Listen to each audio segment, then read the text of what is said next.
Have you ever struggled to understand the light fall off from your speed light as you move it further away from your subject?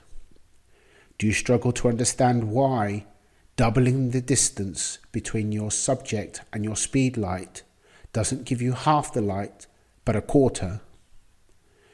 Do you struggle to understand why, if your background is not quite white in relation to your subject, sometimes it's better to move the light further away from the background rather than closer? All these items are covered by the inverse square law. Let's get into it. According to the inverse law, the power of the light will be inversely proportional to the square of the distance. So, if we take a distance of 2 and square it, we get 4, the inverse of which would be 1/4, or rather a quarter of the original power, not half.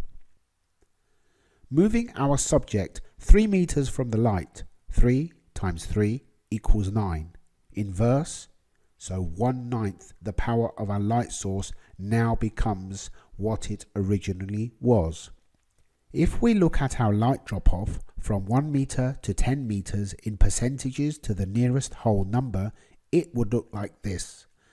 There's a 75% drop in light from 1 meter to 2 meters, but only a 5% drop in light from 4 meters to 10 meters. On that basis, to get a correct exposure, all things being equal, if the subject were very close to the light, then we would need to set our aperture to around f16 to block out the excess light. If on the other hand the subject were very far away from the light, then we'd set our aperture to around f4 in order to let much more light in. Both photographs should look identical as they have the same exposure. So on that basis, we can plot out a rough estimate of where all the correct f-stops are to get a correct exposure level. Remember that light drops off very fast at first, then slower. In the same way we open up our aperture very fast to start with, then slow down the further we get away from the light. If you're shooting a person, especially a standing person, they have a tendency to move around. If your model is very close to the light source and he or she moves half a step in either direction, then they could be massively under or over exposed. However, if your model is further away from the light, then she can move several steps in either direction without the need to change any settings on your camera at all.